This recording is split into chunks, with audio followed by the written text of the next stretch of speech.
같이 기도하시겠습니다.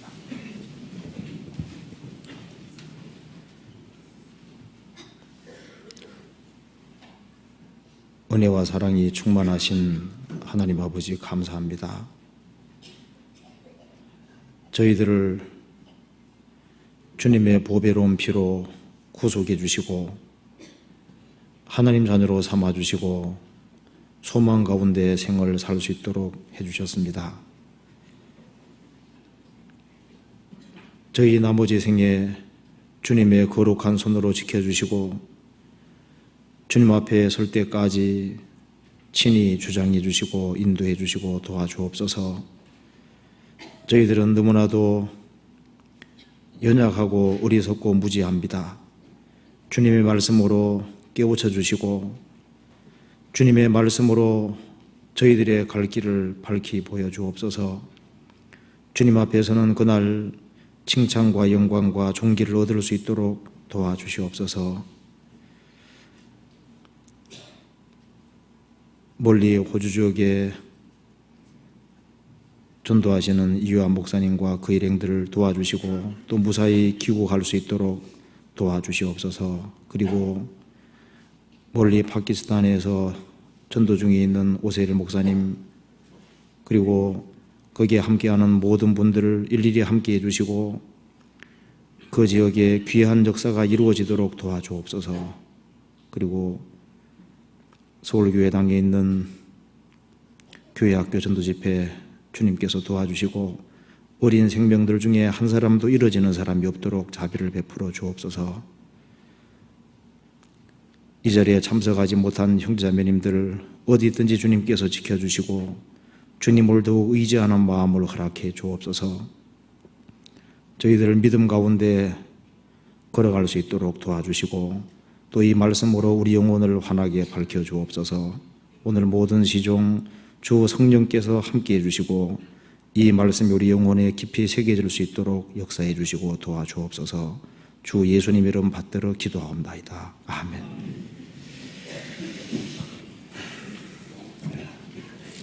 성경 시편 2편을 찾으시겠습니다.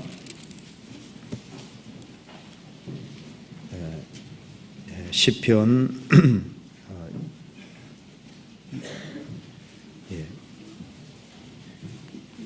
2장 1절부터 12절까지 제가 읽겠습니다.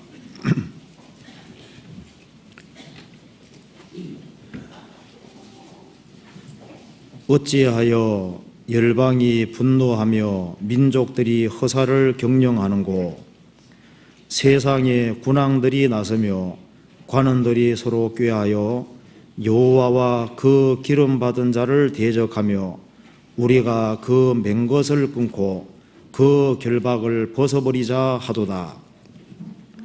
하늘에 계신 자가 웃으시며 주께서 저희를 비웃으시리로다. 그때 분을 바라며 진노하사 저희를 놀래어 이르시기를 내가 나의 왕을 내 거룩한 산 시온에 세웠다 하시리로다. 내가 영을 전하노라. 여호와께서 내게 이르시되 너는 내 아들이라. 오늘날 내가 너를 낳았도다.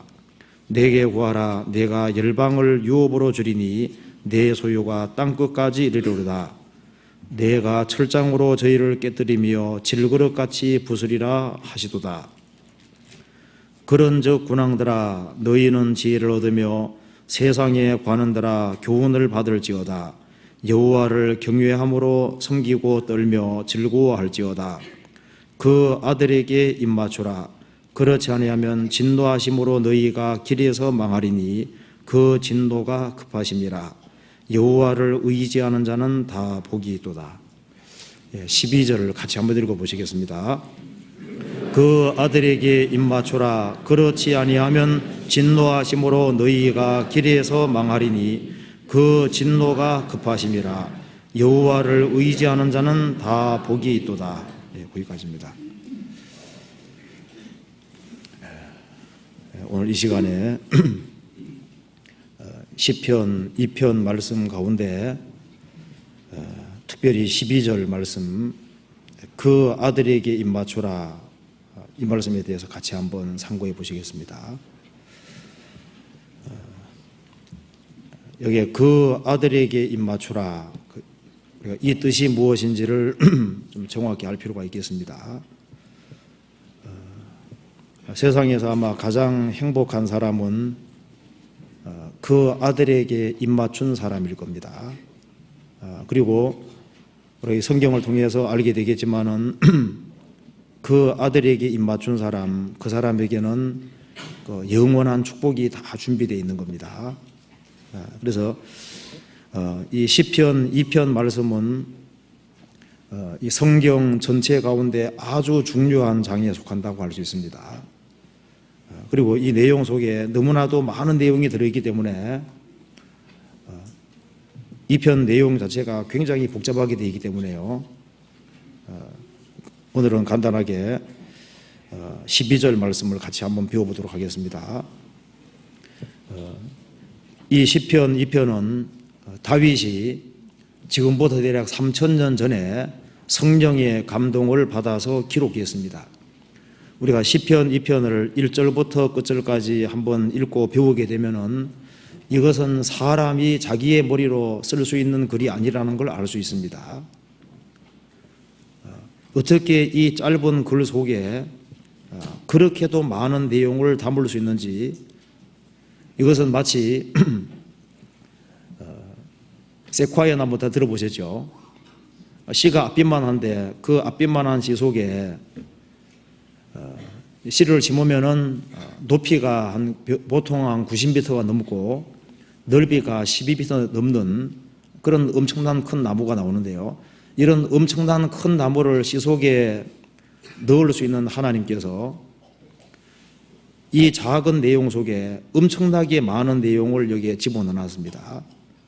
그리고 사실 이 성경 전체도 사실 그 세콰이어 그 씨처럼요, 작은 것처럼 보이지만 이것을 펼치면은 이 성경 속에 우주의 처음부터 끝까지, 역사의 처음부터 끝까지가 다 들어있고 인간이 역사 속에 살아오는 가운데 부딪히는 모든 문제에 대한 해답이 다 들어있습니다. 이 성경책은 작은 책이지만 작은 책이 아닙니다. 씨가 작다 생각할지 몰라도 사실은 작은 것이 아닙니다. 그 씨 속에 엄청나게 많은 것이 들어있는 거예요.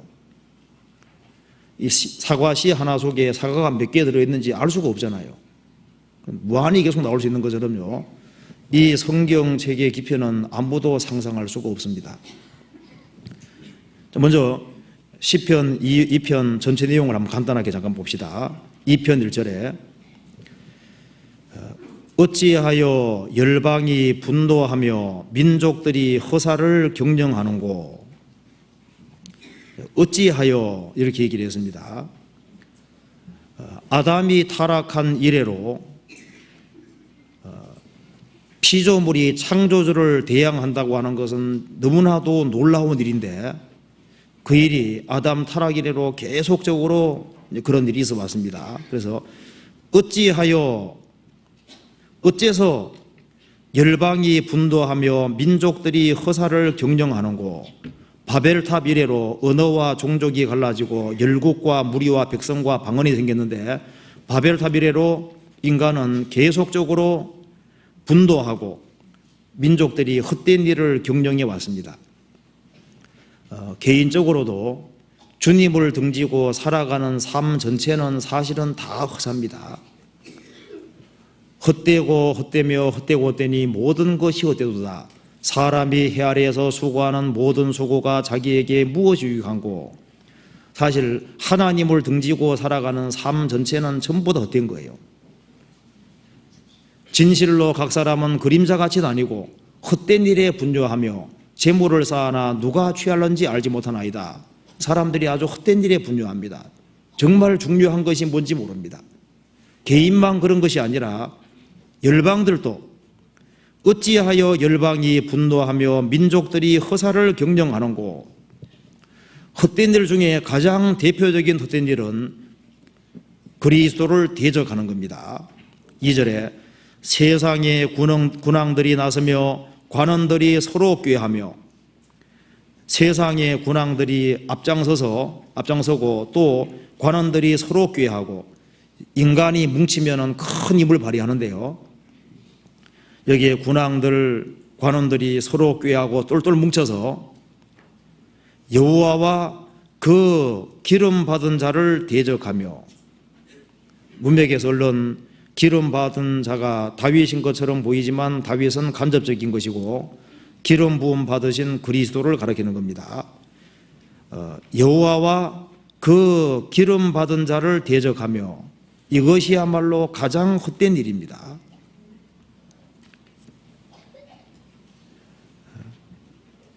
군왕들이 나서고 관원들이 서로 꾀하고 종교가들과 합세해서 여호와를 대적하고 그 기름 받으신 그리스도를 대적하는 이 일만큼 헛된 일은 없습니다. 예수님은 죽으시고 부활하셨기 때문에 아무도 이길 수가 없는 겁니다. 그리고 물론 여기에 세상의 군왕들, 관원들, 앞장서서 그리스도를 대적하는 사람들 배후에는 물론 마귀가 있습니다. 너 아침의 아들 계명성이여 어찌하여 하늘에서 떨어졌으며 너 열국을 엎은 자여 어찌 그리 땅에 지켰는고. 열국을 엎은 자라 그러잖아요. 이 그리스도를 적극적으로 대적하는 배후에는 마귀가 있습니다. 여호와와 그 기름 받은 자를 대적하며 우리가 그 맨 것을 끊고 그 결박을 벗어버리자 하도다. 여기 그 맨 것과 그 결박이라고 하는 것은 하나님께서 사람들로 하여금 그리스도를 받아들이고 그리스도에게 굴복하고 살아가는 그것이 인생의 기본 도리라는 것을 말씀하셨는데, 인간은 그 굴레 속에 살기를 원치 않는 겁니다. 그래서 하나님이 정해놓은 법칙과 규례, 그 하나님의 말씀 가운데 살아가는 그것을 원치 않기 때문에 우리가 그 하나님께서 메어놓은 것을 끊고 하나님이 이제 이렇게 통제해 두시는 그 모든 것들을 벗어버리자. 우리는 하나님 필요 없고 하나님 말씀 필요 없고 하나님 법도 필요 없고 인간들끼리 잘 사는 세상 만들어 보겠다고 아주 담대하게 도전하는 거예요. 이런 일이 앞으로도 있습니다. 적그리스도 중심으로 해서 전 세계가 하나가 되고 하나님을 아주 크게 대적하는 일이 앞으로도 있게 됩니다. 그래서 여호와와 그 기름 받은 자를 대적하며 우리가 그 맨 것을 끊고 그 결박을 벗어버리자 하도다. 하늘에 계신 자가 웃으시며 주께서 저희를 비웃으시리로다. 하늘에 계신 자가 웃으시며, 하나님은 여유 잡고 계십니다. 인간이 아무리 합세해서 그리스도를 대적하고 그리고 하나님의 역사를 없애버리려고 해도 하나님께서는 여유를 잡고 있습니다. 하늘에 계신 자가 웃으시며, 그 무한하신 하나님, 전지전능하신 하나님, 그 하나님을 인간은 이길 수가 없는 겁니다. 그러니까 하늘에 계신 자가 웃으시며, 인간은 뛰어봤자 땅인 거예요. 주께서 저희를 비웃으시리로다. 참 무서운 말입니다. 하나님이 비웃으신다는 말씀은 아주 무서운 말씀이잖아요. 주께서 저희를 비웃으시리로다. 5절 보시겠습니다. 그때라는 것은 한계가 달했을 때 그 말입니다. 사람들이 하나님을 대항하는 그 역사가 이제 도가 지나쳐서 이제 하나님이 개입하지 않으면 안 되는 그때가 왔을 때, 그때에 구원을 바라며 진노하사 저희를 놀래어 이러시기를, 하나님께서는 오래 참으시지만은 한계에 다다르면은 분을 바라십니다. 분을 바라며 진노하사 저희를 놀래어 이러시기를. 역사 속에서 하나님이 인간을 아주 놀라게 하는 일이 항상 있어 왔습니다. 노아 홍수 때도 홍수 오는 그날까지 하늘은 청명했습니다. 근데 아주 갑자기 홍수가 쏟아져서 40일 동안요 지구 전체를 그냥 물에 잠기게 함으로써 놀라게 하시잖아요. 바벨탑 사건 때도 하나님께서 초자연적으로 개입했습니다. 소돔 고모라 때도 마찬가지죠.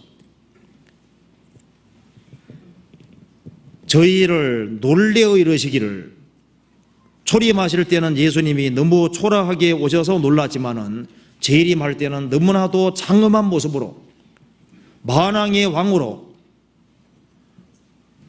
아주 심판조로 오시기 때문에 놀라게 하는 겁니다. 저희를 놀래어 이르시기를, 내가 나의 왕을 내 거룩한 산 시온에 세웠다 하시리로다. 주님이 세계를 정복하러 오신다는 겁니다. 그래서 7절에 이렇게 말했습니다. 7절부터 9절까지 같이 읽어보겠습니다. 내가 영을 전하노라. 여호와께서 내게 이르시되 너는 내 아들이라. 오늘날 내가 너를 낳아두다. 내게 구하라. 내가 열방을 유업으로 주리니 내 소유가 땅끝까지 이르리로다. 내가 철장으로 저희를 깨뜨리며 질그릇같이 부수리라 하시도다. 내가 영을 전하노라. 하나님의 명령을 전하노라, 그 말입니다. 내가 영을 전하노라. 그 하나님께로부터 직접 내려온 소식입니다. 하나님의 작정하신 계획, 하나님의 프로그램, 하나님의 작정하신 계획과 뜻이 바로 영입니다. 내가 영을 전하노라. 하나님의 계시를 알려주겠다, 그 말입니다. 하나님이 작정하신 뜻을 알려주겠다는 겁니다. 그것은 물론 주님의 초림과 재림을 말하고 있습니다. 내가 영을 전하노라. 여호와께서 내게 이르시되 너는 내 아들이라. 오늘날 내가 너를 낳아두다. 이것은 신약에서 여러 군데 인용되어 있는데 예수님이 성육신 하시는 것을 말씀하시는 겁니다. 너는 내 아들이라. 오늘날 내가 너를 낳았음이니라. 예수님이 특정한 날에 성육신 하실 것을 미리 말씀하신 겁니다. 이 말씀은 우리 시대에는 이미 이루어진 사실이 됐습니다. 다윗은 3000년 전의 사람이니까 이 글을 기록하고 1000년 지나서 이 말씀이 실제로 이루어졌고요. 그 다음에 이제 8절부터 9절까지는 이제 앞으로 이루어지는, 재림할 때 이루어지는 겁니다. 내게 구하라. 내가 열방을 유업으로 주리니 내 소유가 땅끝까지 이르리로다. 이제 예수님이 세계의 왕이 되는 겁니다. 내가 철장으로 저희를 깨뜨리며 질그릇같이 부수리라 하시도다. 이 세상의 나라들은 주님 보실 때 하나의 질그릇에 불과한 거예요. 질그릇 가지고 철장으로 질그릇 깨뜨리면 어떻게 될까요? 너무 쉽게 깨뜨릴 수 있잖아요. 그러니까 이 세상의 나라들은 주님 볼 때 하나의 그릇밖에 안 되는 겁니다. 그래가지고 무자비하게 심판할 것을 말씀하시는 겁니다. 그래서 내가 하나님의 명령, 하나님의 뜻과 계획을 말해주는데 예수님이 역사 속에서 성육신 하실 것이고 예수님이 죽으시고 부활하신 이후에 재림하실 때 철장으로 저희를 깨뜨리고 질그릇같이 부수리라. 자, 예수님의 초림과 재림이 틀림없이 있을 것이고 그리스도를 대적하는 사람은 산산이 깨어지고 심판을 틀림없이 받을 것이다. 그러니까 7절에서부터 8절까지는 틀림없이 이루어질 테니까 10절 그런즉 군왕들아, 예수님이 초림하시고 재림하시는 일은 틀림없이 있을 테니까, 그리고 그리스도를 대적하는 자는 산산이 깨어지는 것이 틀림없는 사실일 테니까 그런즉 군왕들아, 너희는 지혜를 얻으며 세상의 관원들아 교훈을 받을지어다. 정신 차리라, 그 말입니다. 여호와를 경외함으로 섬기고 떨며 즐거워할지어다. 너희들이 살 수 있는 길은 하나님께로 돌아와서 하나님을 섬기고 두려운 마음으로 하나님을 섬기고 그 하나님 안에서 즐거워야 되는 것이다. 그리고 주님은 초림하고 재림하시는 것이 틀림없을 테니까 너희들이 살 수 있는 유일한 길은 12절이라고 얘기를 했습니다. 그 아들에게 입맞추라 명령입니다. 그렇지 아니하면 진노하심으로 너희가 길에서 망하리니 그 진노가 급하심이라. 인생은 너무나도 짧기 때문에 하나님이 기회 주실 때 빨리 그 아들에게 입맞추라. 그렇지 않으면 너희가 길에서 인생길에서 망할 것이고 하나님의 심판밖에 남은 것이 없다는 겁니다. 여호와를 의지하는 자는 다 복이도다. 여기서요, 이 아담 때부터 인간 역사 속에서 인간들은 하나님을 대적하고 그리스도를 대적하는 그 일을 해왔는데 그것이 다 허사라는 것을 빨리 깨닫고 인간이 아무리 반대해도 성경에 기록된 대로 예수님은 초림하셨고 죽으시고 부활하셨고 예수님은 재림하시는 것이 틀림없고 심판을 받도록 되어 있으니까 너희들이 살 수 있는 유일한 길은 하나님 품으로 돌아와서 그 아들에게 입맞추라. 그것이 유일하게 살 길이라고 얘기했습니다. 그리고 우리가 그래서 이 12절 말씀을 같이 생각해 봅시다. 11절에 여호와를 경외해야 하므로 여호와가 나와 있고 12절에 그 아들에게 입맞추라. 그 아들은 물론 예수 그리스도를 가르치고 있습니다. 지금부터 3000년 전에 다윗은 하나님의 아들 예수님이 이 땅에 오신다는 사실을 미리 정확히 성령의 도우심으로 깨닫고 있습니다. 그 아들은 물론 예수 그리스도를 가르치고 있습니다. 구절로 생각해 보시겠습니다. 요한복음 1장 보시겠습니다. 요한복음 1장 1절입니다.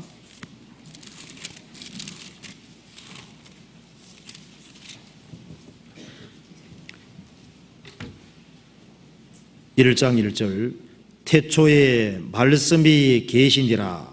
이 말씀이 하나님과 함께 계셨으니 이 말씀은 곧 하나님이시니라. (14절) 말씀이 육신이 되어 우리 가운데 거하심에 우리가 그 영광을 보니 아버지의 독생자의 영광이요 은혜와 진리가 충만하더라. 태초에 말씀이 계시니라. 이 말씀이 하나님과 함께 계셨으니 이 말씀은 곧 하나님이시니라. 삼위일체 하나님이라고 그랬습니다. 말씀이 육신이 되어 우리 가운데 거하심에, 이제 요한복음 쓰는 사람은 예수님이 육신을 입으신 것을 이미 본 겁니다. 다윗은 1000년 전에 미리 보고 기록을 했습니다. 말씀이 육신이 되어 우리 가운데 거하심에 우리가 그 영광을 보니 아버지의 독생자의 영광이요 은혜와 진리가 충만하더라. 아버지의 독생자의 영광이요, 그 성자 하나님이 오신 겁니다. 요한복음 3장 보시겠습니다. 16절부터 18절까지 같이 읽겠습니다. 하나님이 세상을 이처럼 사랑하사 독생자를 주셨으니 이는 저를 믿는 자마다 멸망치 않고 영생을 얻게 하려 하심이니라. 하나님이 그 아들을 세상에 보내신 것은 세상을 심판하려 하심이 아니요 저로 말미암아 세상이 구원을 받게 하려 하심이라. 저를 믿는 자는 심판을 받지 아니하는 것이요 믿지 아니하는 자는 하나님의 독생자의 이름을 믿지 아니하므로 벌써 심판을 받은 것이니라. 하나님이 세상을 이처럼 사랑하사 독생자를 주셨으니 이는 저를 믿는 자마다 멸망치 않고 영생을 얻게 하려 하심이니라. 하나님이 그 아들을 세상에 보내신 것은 세상을 심판하려 하심이 아니요 저로 말미암아 세상이 구원을 받게 하려 하심이니라. 구원을 받게 하려고 그 아들을 세상에 보내셨습니다. 요한복음 3장 35절 36절을 같이 읽겠습니다. 같이 읽어보겠습니다. 아버지께서 아들을 사랑하사 만물을 다 그 손에 주셨으니 아들을 믿는 자는 영생이 있고 아들을 순종치 아니하는 자는 영생을 보지 못하고 도리어 하나님의 진노가 그 위에 머물러 있느니라. 아버지께서 아들을 사랑하사 만물을 다 아들의 손에 주셨다. 그리고 아들을 믿는 자는 영생이 있고 아들을 받아들이지 않은 자는 하나님의 진노가 그 위에 머물러 있느니라. 이렇게 되죠. 요한일서 4장 시작 보시겠습니다.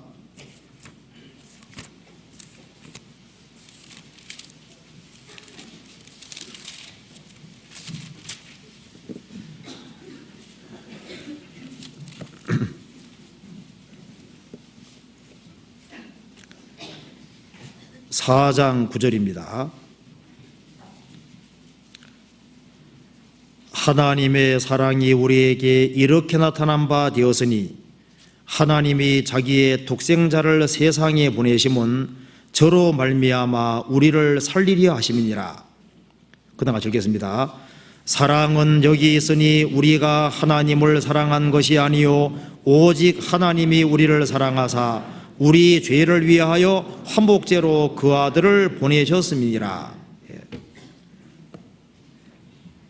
다윗이 3000년 전에 시편에서 너는 내 아들이라 오늘날 너를 낳았도다.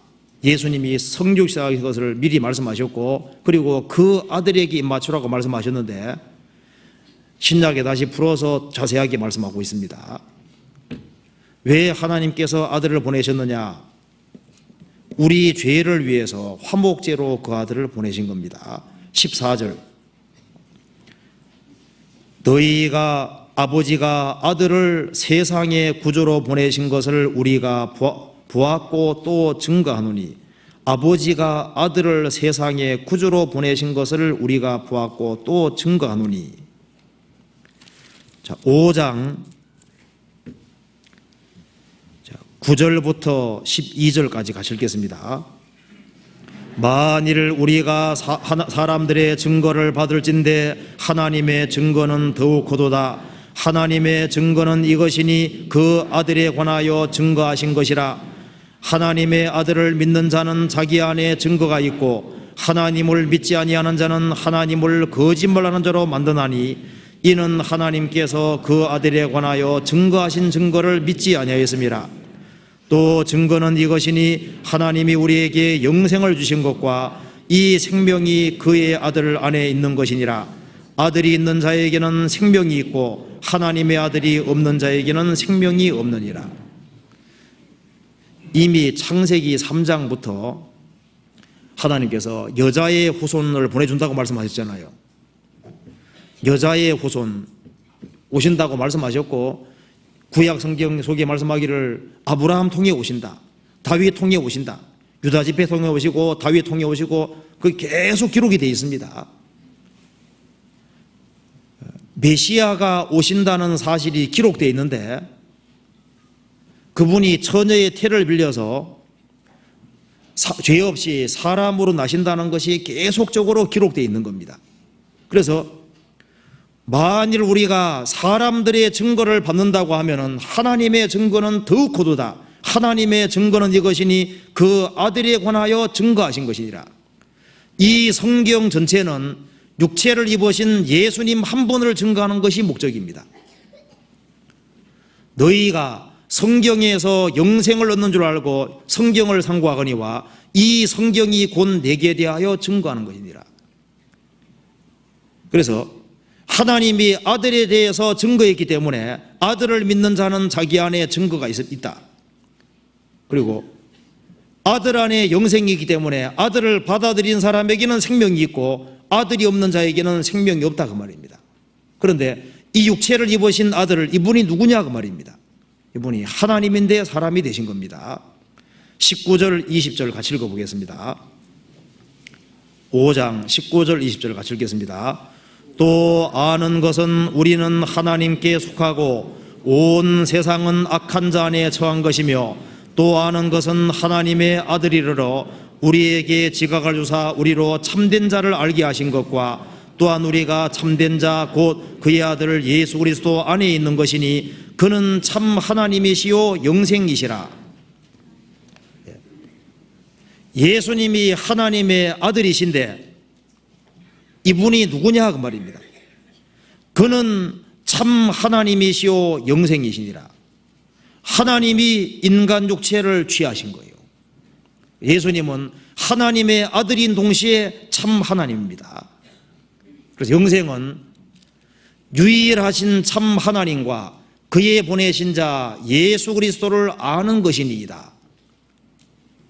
그래서 하나님을 알고 하나님께서 보내신 예수 그리스도를 확실하게 알 때 영생이 이루어지는 거예요.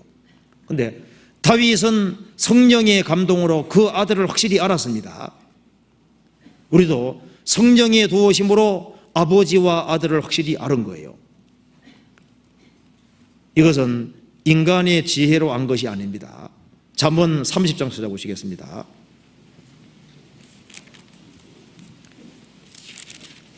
잠언 30장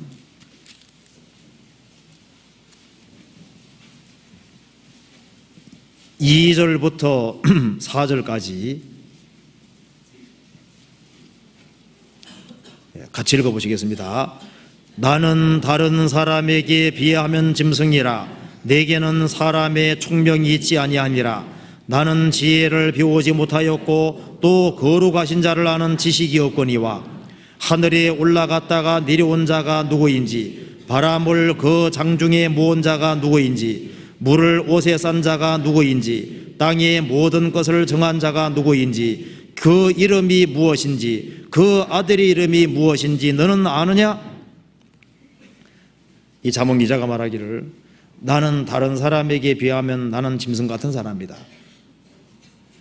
내게는 사람의 총명이 있지 아니하니라. 나는 지혜를 배우지 못하였고 나는 많이 배우지도 못했고 내가 하나님에 대해 안다고도 할 수 없다. 그렇지만은 내가 아는 것이 있는데 4절은 안다 그 말입니다. 하늘에 올라갔다가 내려온 자가 누구인지, 바람을 장중에 손바닥 안에 모은 자가 누구인지, 물을 옷에 산 자가 누구인지, 땅의 모든 것을 정한 자가 누구인지, 그 이름이 무엇인지, 그 아들의 이름이 무엇인지 너는 아느냐? 난 다른 건 몰라도 성부와 성자는 확실히 안다 그 말입니다. 영생은 곧 유일하신 참 하나님과 그의 보내신 자 예수 그리스도를 아는 것입니다. 많은 사람들이 하나님을 안다고 하지만 예수가 누군지를 모릅니다. 그 사람은 하나님을 전혀 모르는 사람입니다.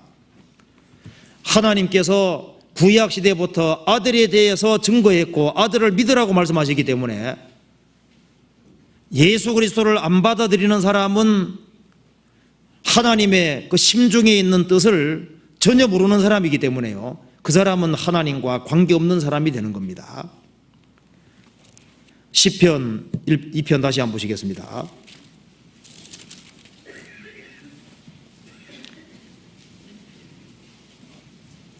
(2편) 12절. 여기서 그 아들에게 그 아들은 하나님이신데 인간 육체를 취하신 예수님이 틀림없는데요, 이게 히브리서에도 자세히 설명이 되어 있습니다. 근데 그 아들을 예수님에게 입맞추라 왜 이렇게 말을 했을까요? 하고 많은 말 중에 왜 입맞추라고 얘기했을까요? 그냥 믿으라 하면 간단할 텐데 왜 입맞추라 이렇게 얘기했을까요? 입맞추는 것은 아주 실제적인 겁니다. 이건 추상적인 것이 아닙니다. 그리고 입맞추는 것은 아주 이 개인 접촉이에요. 이건 아주 실제적인 겁니다. 이건 체험적인 거고 이건 진짜인 겁니다. 많은 사람들이 아들에 대해서는 압니다. 근데 입을 여기에 아들에게 입맞추라 하는 그 속에는, 입맞추라는 말씀 속에는 이건 주님을 알 때 개인적으로 진짜 알아야 될 것을 얘기를 하는 거예요. 많은 사람들이 예수님에 대해서는 들어서 알고 있지만은 그 예수님하고 자기하고 직접 관계가 없는 겁니다. 영생은 곧 유일하신 참 하나님과 그의 보내신 자 예수 그리스도에 대해서가 아니라 예수 그리스도를 아는 것이니이다. 그건 직접적으로 아는 거예요. 주님하고 개인적인 관계가 실제로 이루어질 것을 말하고 있는 겁니다. 이 성경 속에 입맞추는 문제에 대해서 많은 성경 말씀들이 있습니다. 구원받지 아니한 사람들도 무엇인가에 입을 맞추고 있는 겁니다. 구약시대 때 이스라엘 사람들이 금송아지 만들어 놓고 금송아지 우상에게 입을 맞추었습니다. 그것은 그 금송아지를 자기의 어떤 일종의 구세주로, 자기의 하나님으로, 자기의 경배 대상으로, 사랑의 대상자로 삼는 그 표징으로 입을 맞춘 거예요. 물론 그 배후에는 마귀가 있습니다. 또 아무 사람에게 입 맞추는 사람은 창기잖아요. 직업 가운데 또 아르바이트 중에 입 맞추는, 키스하는 아르바이트도 있대요. 그래가지고 입 맞추고 돈 받는다는 거예요. 별일이 다 있습니다. 근데 여기서는 그 아들에게 입 맞추라, 명령입니다. 입 맞추는 문제에 대해서 한번 잠깐 몇 군데 찾아봅시다. 먼저 호세아 13장을 찾아봅시다. 사람은 누군가에게 입을 맞추고 있습니다. 호세아서 13장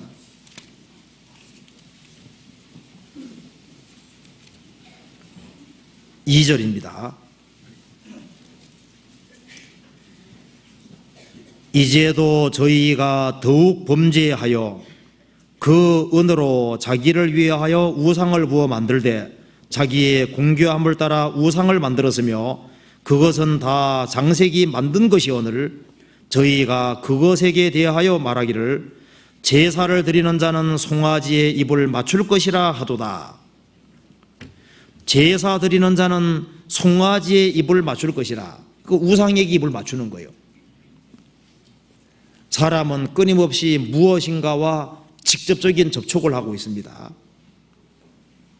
우상을 가까이 하는 사람도 있고, 우상과 접촉하는 사람도 있고, 마귀하고 입 맞추는 사람도 있고, 이 세상에 썩어지고 없어질 것을 사모하면서 그것에게 입을 맞추는 사람도 있습니다. 성경이 말씀하기를 인간이 하나님 앞에서 살기 위해서 그 아들에게 입 맞추라. 그 입 맞추라는 말 속에 성경 전체에 비춰보면 세 가지 뜻이 들어있습니다. 제일 먼저는 압살롬이 다윗 아들 압살롬이 암논을, 다윗의 배다른 아들입니다. 암논을 죽여서 도망가 버렸습니다. 그러다가 오랜 세월이 지난 이후에 다윗이 용서해서 돌아와서 그 다윗과 압살롬 그 아들이 입을 맞췄습니다. 입 맞추는 것은 화해하기 위해서 입 맞추는 입맞춤이 있습니다. 에서하고 야곱은 사이가 안 좋았잖아요. 나중에 에서 야곱이 만나서 같이 입을 맞췄다고 되어 있습니다. 그리고 누가복음 15장에는 탕자가 집 나갔다가 아버지 품에 돌아올 때 아버지가 자식에게 입을 맞춰줬습니다. 그러니까 입 맞추는 것은 첫 번째는 원수됐던 사람이 화해할 때 입 맞추는 것이 하나 있는 거예요. 그래서 그 아들에게 입 맞추라, 그 말은 인간과 하나님과는 원수지간입니다. 인간은 날 때부터 죄인이고 타락했고, 그리고 하나님과 원수관계 속에 있는 거예요. 그래서 인간이 하나님과 화목하는 길은 예수님과 입 맞출 때 화목이 이루어지는 겁니다. 그리고 입 맞추는 또 한 가지는 술람 여인하고 솔로몬하고 입 맞추는 얘기가 나와 있습니다. 그건 사람 관계를 가리키는 겁니다. 그래서 술람 여인하고 솔로몬 입 맞추는 이것은요, 서로 사랑을 확인하고 사랑의 대상자로 받아들이는 겁니다. 그래서 그 아들에게 입 맞추라, 그 말 속에 아들을, 예수님을 우리의 신랑으로, 우리의 사랑의 대상자로 받아들이라는 말씀도 들어가 있는 겁니다. 또 한 가지는 입을 발에 맞추는 경우가 있는데, 발에 맞추는 것은 그 대상에게 굴복하겠다는 표시인 거예요. 그분을 경배하고 그분에게 굴복하고 그분을 주인으로 섬기고 살겠다는 표시로 발에 입을 맞추는 겁니다. 그래서 그 아들에게 맞추라, 그 말은 하나님과 인간이 아들에게 맞출 때 환복할 것을 말씀하시는 거고, 그래야만 하나님 아들이 되는 거예요. 그리고 그 아들에게 맞춘다고 하는 것은 주님을 참으로 자기의 사랑의 대상자로 받아들이는 걸 가리키는 것이고, 그리고 내 일생을 주님하고 주님에게 굴복하고 살겠다는 표시로 입을 맞추는 겁니다. 그래서 그 아들에게 입 맞추라, 그렇지 아니하면 너희가 길에서 망하리니, 이렇게 가르쳤습니다. 이 문제를 한번 고치로 생각해 봅시다. 근데 성경에 보면은 입 맞추고서 배반하는 사람도 있습니다. 압살롬은 사무엘하 14장 보면요, 자기 아버지하고 입 맞추고 난 다음에 뒤에서는 딴 작업을 했습니다. 그건 마음이 들어가지 않은 거예요. 그리고 가룟 유다는 입 맞춤으로 예수님을 배반했습니다. 그러니까 이것은 마음이 들어가지 않은 거예요. 그러니까 형식적인 것은 사람을 구원할 수 없습니다. 그 아들에게 입 맞추라, 그것은 아주 실제적인 것이 되어야 될 것을 얘기를 하고 있습니다. 성경 한번 찾아봅시다. 열왕기상 19장 찾아보시겠습니다. 열왕기상 19장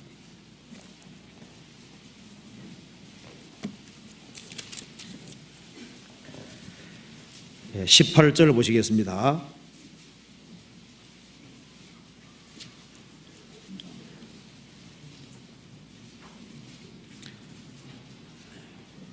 그러나 내가 이스라엘 가운데 7천인을 남기리니 다 무릎을 바알에게 꿇지 아니하고 다 그 입을 바알에게 맞추지 아니한 자니라.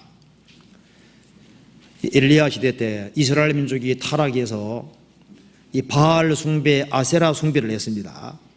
그런데 그 타락한 시대에도 이스라엘 가운데 타락하지 아니하고 신앙의 지조를 지키는 사람들이 있었는데, 7천인은 다 무릎을 바알에게 꿇지 아니하고 다 그 입을 바알에게 맞추지 아니한 자니라. 주님에게 입을 맞추고 그리고 주님 앞에 무릎을 꿇은 7,000명이 있었다는 겁니다. 여기도 무릎을 꿇는다고 하는 것은 사랑과 충성의 표시로 무릎을 꿇는 거예요. 그리고 무릎을 꿇는 것은 경배할 때 무릎을 꿇는 거고, 무릎 꿇을 때, 기도할 때 무릎을 꿇는 겁니다. 무릎 꿇는 것은 항복한다는 표시입니다. 굴복한다는 표시입니다. 굴복한다는 표시. 오라 우리가 여호와께로 가서 그 앞에 무릎을 꿇자. 무릎을 꿇자고 하는 것은 그분 앞에 굴복하고 경배하는 표시입니다. 그런데 이 바알에게 무릎 꿇지 아니하고 입 맞추지 아니한 사람 7천이 있는 것처럼, 지금 우리 시대에도 사람들이 이 세상에 썩어지고 없어질 것에 입을 맞추고 살지만은 이 세상에서 구별되어서 주님께 입 맞추고 주님 앞에 무릎을 꿇은 사람도 있다, 그 말입니다. 참으로 주님을 사랑하고 그리고 주님을 높이고 주님 앞에 굴복한 그런 사람들도 있는 겁니다. 이걸 좀 구체적으로 생각해 봐야 되겠습니다. 그 아들에게 입맞추라. 자, 아들에게 입을 맞출 때 그것이 화목된다는 표시입니다. 그래서 성경에서 입맞추는 것은 이 아버지와 아들이 원수지간이었다가 화목하는 거, 원수가 됐다가 화목될 때 입맞추는 것이 있습니다. 우리가 주님을 영접하고 아들을 확실하게 믿을 때, 믿는 순간에 우리가 어떻게 되는 겁니까? 믿는 순간에 입을 맞추는 게 되는 거예요. 그래서 그 아들에게 입 맞추라. 그렇지 아니하면 진도하심으로 망한다 그랬죠. 그래서 믿지 아니하는 사람은 진도받는 겁니다. 그러니까 입 맞추라는 것은 믿으라는 얘기인 겁니다. 그리고 아들을 실제로 믿는 것이 믿음인 겁니다. 예수님이 피를 흘림으로 그 피로서 내 죄를 실제적으로 처리했다는 사실을 믿고 예수님을 내 구세주로 실제로 믿는 거예요. 그것이 입 맞추는 게 되는 겁니다. 그 순간에 그 사람은 하나님의 아들이 되는 거예요. 그래서 그 아들에게 입 맞추라. 입 맞추란 말은 믿으란 얘기인 겁니다. 믿을 때 하나님의 아들이 되는 거예요. 그리고 아들에게 입 맞춘 사람은 그 사람도 주님의 영을 받아서 그 사람도 하나님 아들이 되고 그 사람 일생은 하나님께서 아들로 인도해 가시는 겁니다. 이사야 9장 찾아보시겠습니다.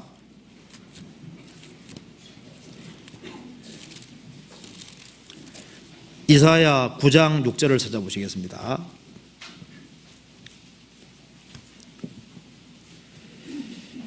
예, 9장 6절 같이 읽어보시겠습니다.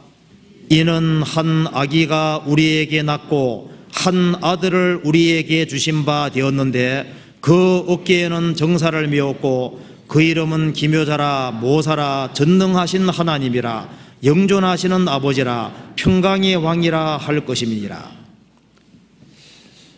우리가요, 아들에게 입 맞추면은 세 가지 일이 벌어지는 겁니다. 첫째는요, 아들에게 맞추면은 제일 먼저 하나님 아들이 되고, 그 다음에 아들에게 맞출 때 그리스도의 신부가 되는 거예요. 그리고 아들에게 입을 맞출 때 그분 발에 입 맞추는 사람은 그리스도의 종이 되는 겁니다. 그래서 그 아들에게 입 맞추라. 입 맞출 때 그 아들에게 맞출 때 하나님 아들이 되고요. 하나님과 한복돼서 실제로 아들이 되는 겁니다. 그리고 아들에게 입을 맞출 때 그리스도의 사랑의 대상자가 되기 때문에 그리스도의 신부가 되는 거예요. 그리고 주님의 발에 입 맞추는 그 사람은 예수님을 내 생활의 주인으로 받아들이는 사람이 되는 겁니다. 이제 그렇게 해서 인생이 달라지게 되는 겁니다. 그걸 하나 생각해 봅시다. 여기에 이사야 9장 6절, 이사야도 한 아기가 우리에게 낳고 한 아들을 우리에게 주신 바 되었는데 왜 예수님이 이 세상에 오셨냐 하면은 결국 그것이 우리를 위해서입니다. 예수님이 이 세상에 오신 이유도 우리를 위해서고 여기에 그 이름도 하나님 아들 되는 사람을 위해서 주어져 있는 겁니다. 이는 한 아기가 우리에게 낳고 한 아들을 우리에게 주신 바 되었는데 그 어깨에는 정사를 메었고 그 이름은, 여기에 예수님이 이 세상에 오셔서 가지고 계신 이름은 하나님의 아들 되는 사람을 위해서 주어진 거예요. 이 이름은 하나님 아들 되는 사람에게 일생에게 주어지는 겁니다. 그 이름은 기묘자라 모사라 전능하신 하나님이라 영존하시는 아버지라 평강의 왕이라 할 것입니다.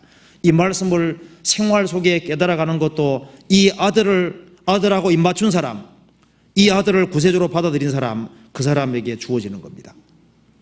그래서 그 이름은 기묘자라. 우리가요, 구원을 받으면은 제일 먼저 예수님하고 입맞추게 되면은 제일 먼저 아는 기본적인 사실이 바로 그 이름은 기묘자라. 이것은 우리 각자를 위한 겁니다. 이런 모습 나타나시는 이유는 누구를 위해서입니까? 우리 자신을 위해서인 거예요. 그 이름은 기묘자라. 성막을 보면은 성막의 제일 바깥은 세마포라는 거 아시죠? 신세마포고 그 위 덮개는 물돼지 가죽이기 때문에 우중충합니다. 그러니까 세마포를 성막 볼 때 제일 바깥에 보면은 아 깨끗하구나 그걸 절대 알게 되고요. 그 다음에는 초라하구나 그걸 두 번째 알게 되는 겁니다. 예수님과 입맞추기 전에 예수님을 바깥에서 보면 어떻게 보입니까? 아 예수님은 4대 성인 중에 한 분이신 분 이렇게 보이는 거예요. 그리고 예수님은 너무 초라한 모습으로 오셨기 때문에 아주 초라하게 생기신 분 이렇게 생각된다고 말입니다. 그런데 그 아들에게 입맞추면은 즉 주님하고 개인적인 관계가 이루어지면은 예수님을 기묘자로 알게 되는 기묘자로 알게 되는 겁니다. 그래서 성막 안에 들어가서 보면은 성막은 너무나도 휘황찬란하고 아주 화려하게 되어 있습니다. 우리가 예수님과 입맞춤이 되고 예수님을 참으로 믿고 개인적인 관계가 이루어지고 나면은 그때 비로소 예수님이 기묘자라는 사실을 확실히 깨닫게 되는 거예요. 예수님은 모든 면에서 기묘자입니다. 놀라운 분입니다. 세상에는 전혀 탄생한 사람 없잖아요. 예수님의 탄생부터가 너무 놀랍게 되어 있습니다. 그리고 예수님의 생애도 다 너무 놀랍잖아요. 예수님이 이 세상 살아가시는 가운데 예수님의 공생에는 죄가 전혀 없습니다. 예수님이 행하신 그 모든 기적들도 너무 놀랍잖아요. 그리고 예수님의 말씀도 너무 놀랍습니다. 예수님이 자신에 대해 언급한 거 보면 너무 놀랍잖아요. 이런 말은 사람이 할 수 없습니다. 내가 곧 길이요 진리요 생명이니 나로 말미암지 않고는 아버지께 올 자가 없느니라. 그건 사람이 할 수 있는 말이 아닙니다. 내가 곧 길이요 진리요 생명이니 나와 아버지는 하나다. 나를 본 자는 아버지를 보았다. 나는 부활이요 생명이니 나를 믿는 자는 죽어도 살겠고, 또 예수님 말씀하신 것 중에 아브라함은 나의 때 볼 것을 즐거워하다가 보고 기뻐하였느니라. 예수님이 그 말씀하실 때 유대인들 눈이 휘둥그레졌습니다. 2000년 전에 살았던 아브라함이 예수님 봤다고 하니 놀랄 수밖에 없죠. 그러니까 유대인들이 말하기를요, 너가 50도 못 되었는데 아브라함 봤느냐? 예수님 그때 30살 조금 넘었습니다. 늙어 보이던 것 같아요. 예수님이요, 나이 들어 보이던 것 같습니다. 50도 못 되었는데 아브라함 봤느냐니까 예수님 말씀하시기를 내가 진실로 너에게 이르노니 아브라함이 나기 전부터 내가 있느니라. 하나님이다 그 말입니다. 제가 이 자리에서 이순신이 저를 봤습니다 하면 어떻게 되는 겁니까? 머리 돈 사람이 되는 거예요. 그렇잖아요. 자, 예수님이 말씀하신 것도 너무 놀랐고, 더 놀라운 것은 하나님 인간 육체를 취하셔서 십자가에 달리셨다는 것은 너무 신비한 거잖아요. 그분이 피를 흘리셨다는 것은 너무나도 신비하고 도무지 인간이 이해할 수 없어요. 그리고 가장 중한 고통을 받았습니다. 그리고 십자가 위에 하신 말씀 보면은 십자가에 죽어 가시면서 피 흘리면서 아버지여 저들을 용서해 주십시오. 저들은 자기들이 한 것을 알지 못하나이다. 십자가 위에서 예수님 말씀하신 거 가만히 생각하시면요, 십자가 위에서 아무것도 할 수 없는데 한 강도가 예수여 당신 나라에 마실 때 나를 생각하소서 하니까 예수님 말씀하시기를 내가 진실로 내게 이르노니 너가 오늘 나와 함께 낙원에 있으리라. 십자가에 달려 있으면서도 죄를 사하시고 구원해 주셨잖아요. 그리고 예수님은 무덤에 장사되셨고 사흘 만에 또 부활하셨습니다. 오순절에 성령까지 보내주시고 또 재림하심으로 세상을 놀라게 하시는 거예요. 우리가 예수님과 입맞춤이 이루어질 때 그 아들에게 입맞출 때 예수님은 내게 기묘자가 되는 겁니다. 내가 구원받을 때 내가 구원받은 사실도 놀랐고 내가 앞으로 부활된다는 사실도 놀랐고 이제 예수님 안에 들어갈 때 우리는 예수님이 기묘자라는 걸 알고 나를 위해서 기묘자가 됐다는 걸 알 수 있습니다. 그리고 이제 구원받고 난 다음에 만물 보면은 다 새롭게 보이잖아요. 이제 예수님을 내 개인적인 구세주로 실제로 받아들였을 때 개인 접촉이 이루어졌을 때 만물이 새롭게 보이고 그리고 모든 것이 신기하게 보이도록 되어 있는 거예요. 그 다음에 예수님은 내게 기묘자가 되셨고 예수님은 내게 모사가 되셨습니다. 모사는 지혜자입니다. 이것도 나를 위해서 예수님은 지혜자가 되신 겁니다. 우리가 구원받고 난 이후에 살아가는 가운데 예수님 안에 뭐가 있습니까? 예수님 안에는 온갖 지혜가 다 들어있는 거예요. 예수님 안에는 인간이 가지고 있는 모든 의문에 대한 해답이 다 있었습니다. 구원의 지혜, 신앙생활의 지혜, 모든 지혜가 다 있는 거예요. 그래서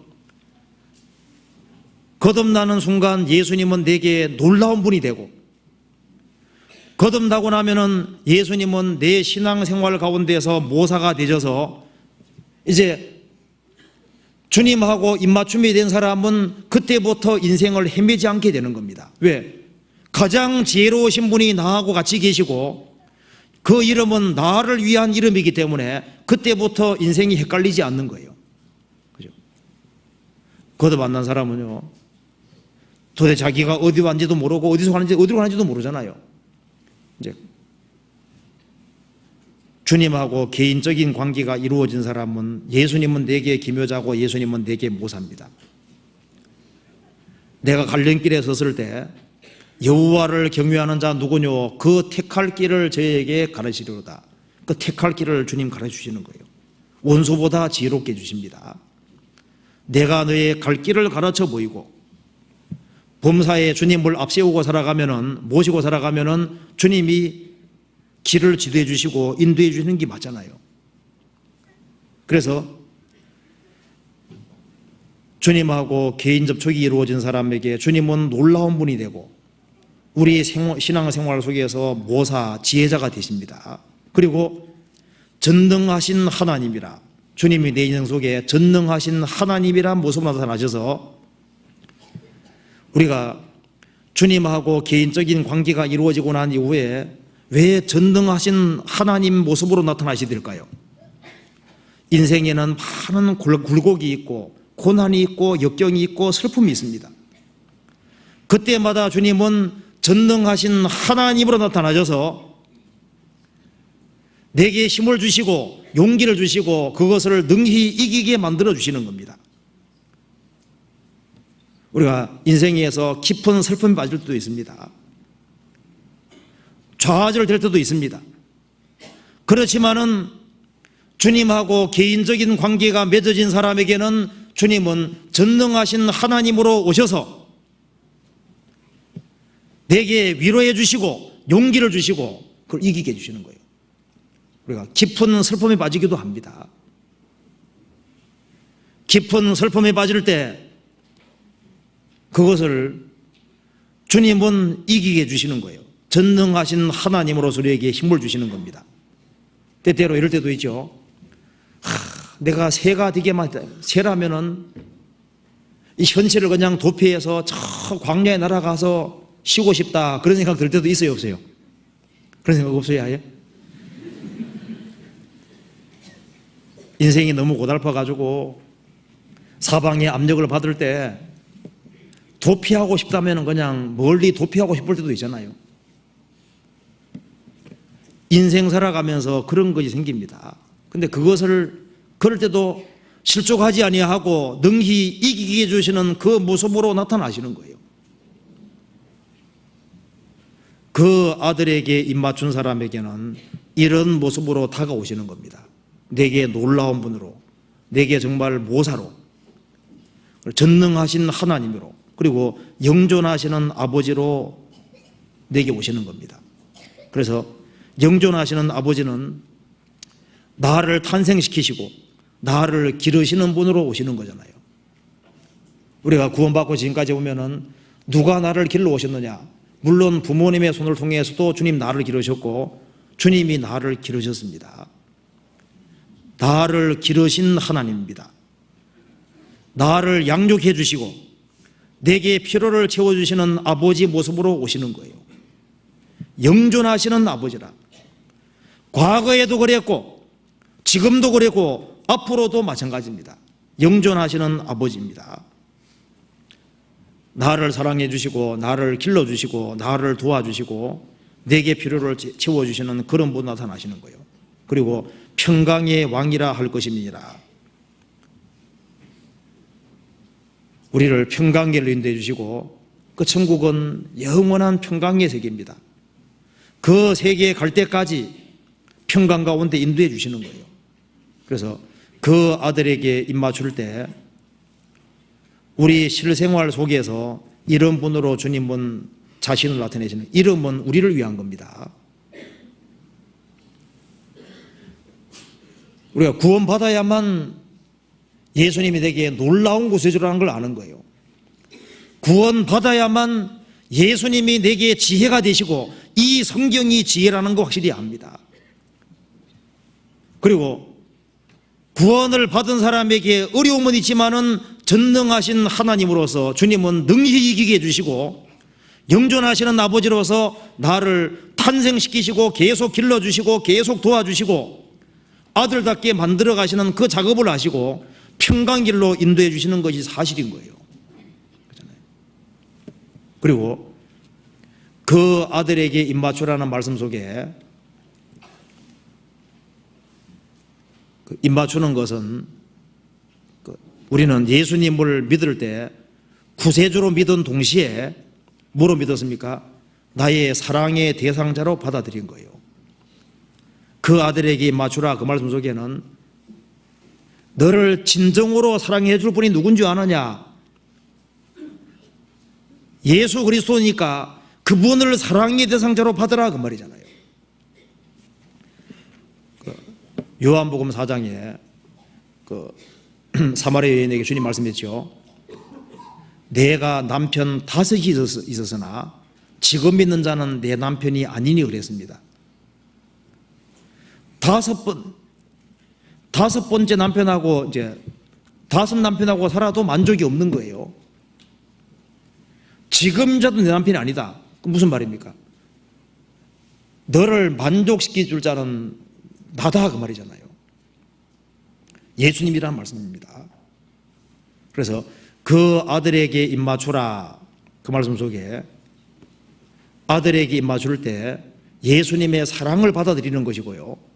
그리고 사랑의 짝이 되는 거예요. 성경에서 봅시다. 아가서 1장 보시겠습니다.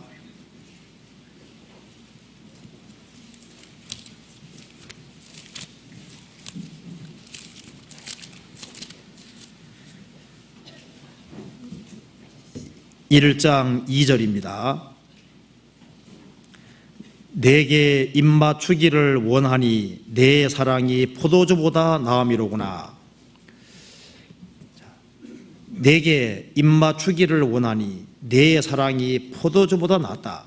포도주보다 낫다는 것은 이 세상의 어떤 즐거움보다 낫다 그 말입니다. 우리가 그 아들에게 입맞출 때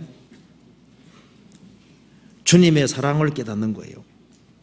그리고 주님이 더 깊은 사랑 속으로 인도해 가시는 겁니다.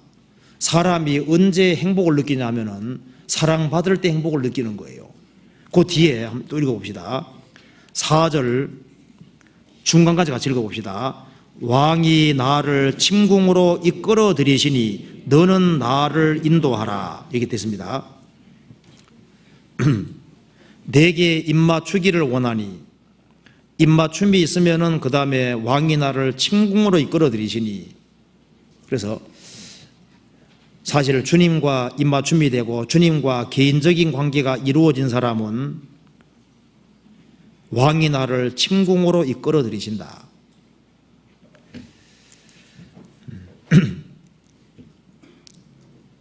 솔로몬은 예수님 그림자고 술람매기는 성도 그림자입니다. 그래서요, 주님과 입맛 준비된 사람은 주님 사랑을 더 갈구하게 되는 거예요.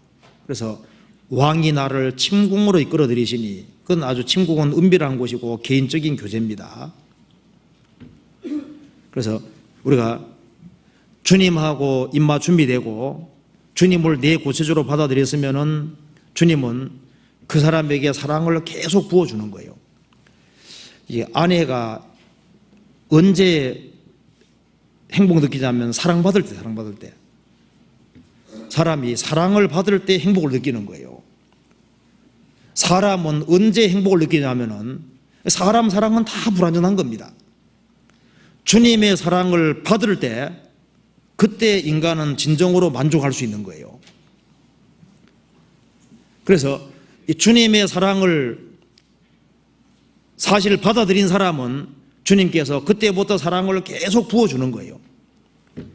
내게 입맞추기 원하니 내 사랑이 포도주보다 나음이로구나. 왕이 나를 침궁으로 이끌어 들이시니. 그래서 주님을 내 구세주로 받아들인 사람은 주님은 신랑이 되고 나는 신부가 되기 때문에 주님은 구원받은 사람을 얼마나 이쁘게 보는지 모릅니다. 맞을까요? 틀릴까요? 주님은 주님의 구원받는 순간에 구원받은 사람은 하나님, 주님의 신부가 됐습니다. 그래서 여기에 아가서 1장 8절에 보세요. 주님이 구원받은 사람에게, 예수님하고 입맞춤이 된 사람에게 주님이 하시는 말씀입니다. 여인 중에 어여쁜 자야, 여인 중에 어여쁜 자야. 주님께서 구원받은 사람을 그렇게 어여쁘게 보는 겁니다. 9절에 내 사랑아 내가 너를 바로의 병거의 준마에 비하였구나. 내 사랑아 그렇게 말했잖아요. 이건 솔로몬이 술람에게 얘기하는 건데, 주님하고 입맛 준비된 그리스도인에게 주님이 하신 말씀입니다. 주님과 입맛 준비된 사람은 주님께서 내 사랑아 여인 중에 예쁜 자 이렇게 말하는 거예요. 2장 2절 같이 읽어보겠습니다. 여자들 중에 내 사랑은 가시나무 가운데 백합화 같구나. 구원받지 아니한 사람들이 가시나무라면은 주님하고 입맞춤이 된 사람은 주님께서는 그리스도의 신부로 보시기 때문에, 그리스도의 신부로 보시기 때문에 그 구속받은 사람을 가시나무 가운데 백합화처럼 아주 특별한 존재로 보시고 특별한 사랑의 대상자로 보시는 겁니다.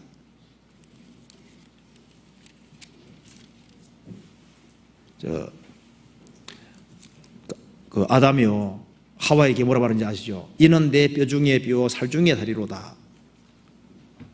주님께서 그리스도인에게 이는 내 뼈 중에 뼈, 살 중에 살 이렇게 말하는 겁니다. 주님께서 구원받은 사람을 그렇게 생각하시는 거예요. 아가서 4장 1절을 보시겠습니다.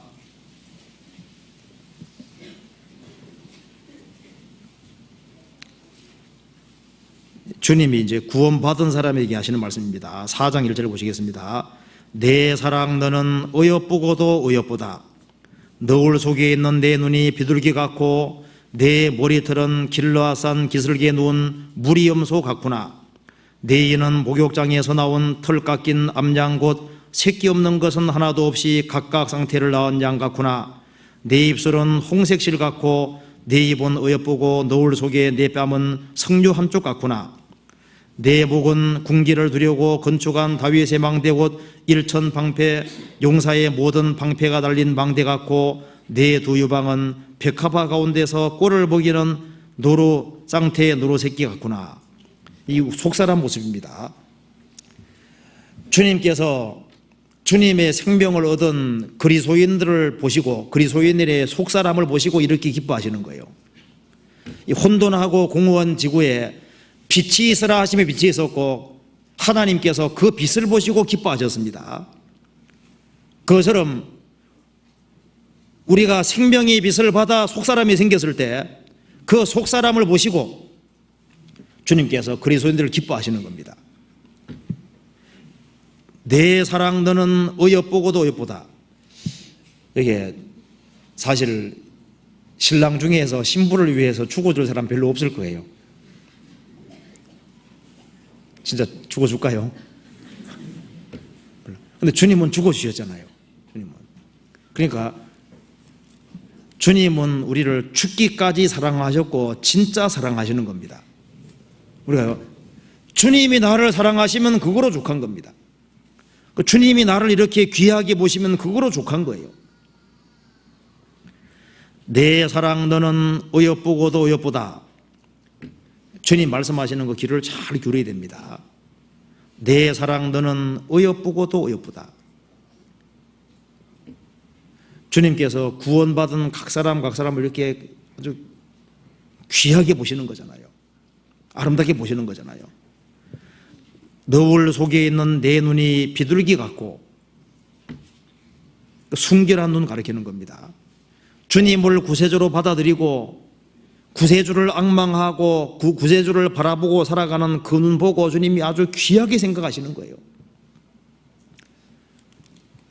그리스도인이 그리스도의 신부로서 주님을 자기의 사랑의 대상자로 받아들이고 주님을 사랑하고 사모하고 주님을 바라보고 살아갈 때 주님이 그 눈 보시고 아주 영원한 눈을 보시고 귀하게 생각하시죠.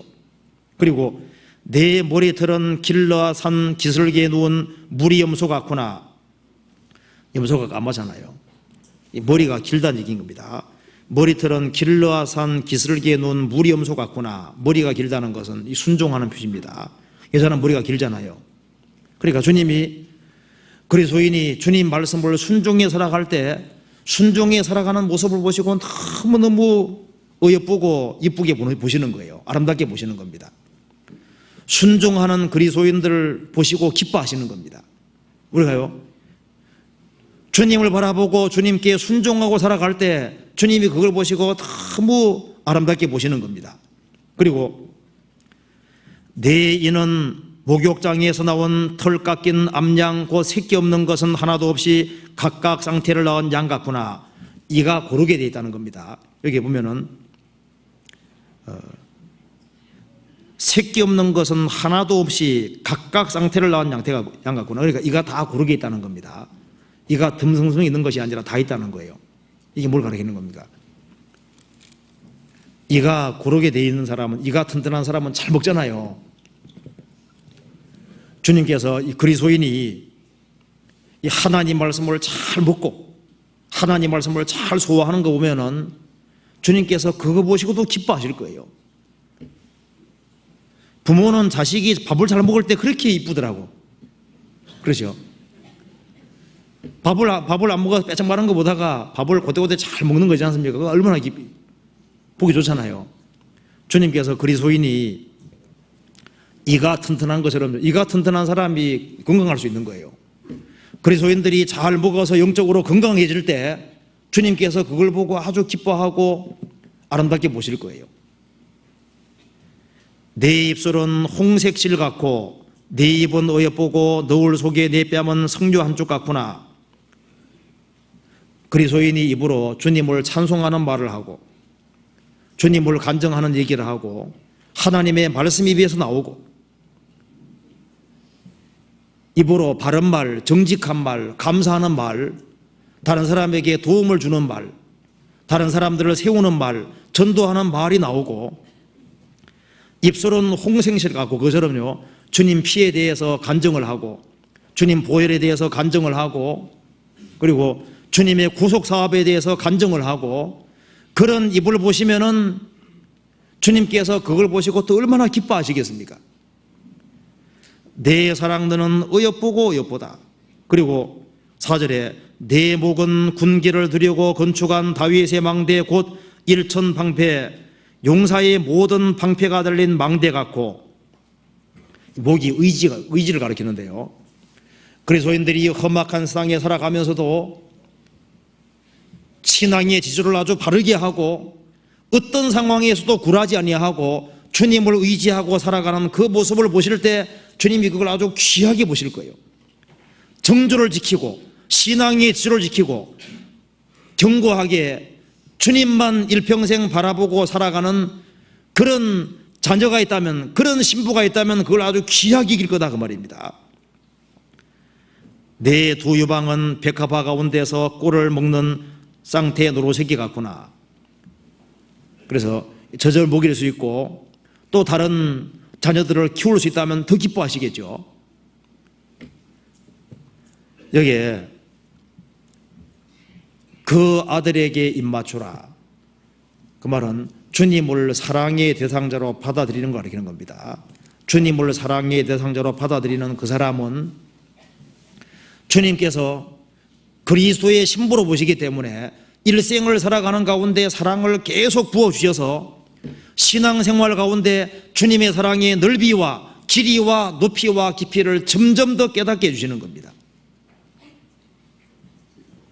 7절 같이 읽어보겠습니다.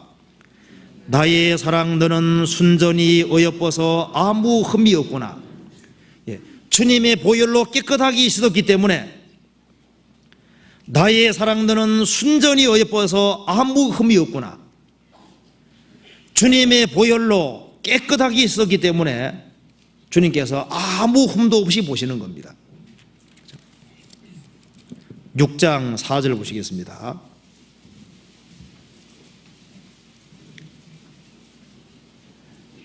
내 사랑아 너의 어여쁨이 디르사 같고 너의 구음이 예루살렘 같고 어미함이 기치를 버린 군대 같구나. 여기 보면 내 사랑아 너의 어여쁨이, 이거 보면은 왜 이렇게 써놨을까요? 주님께서 그리스도인들을 이렇게 어여쁘게 봐주시는 거예요.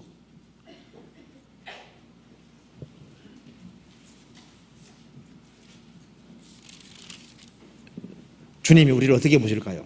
우리를 그리스도의 신부로 실제로 보시는 겁니다.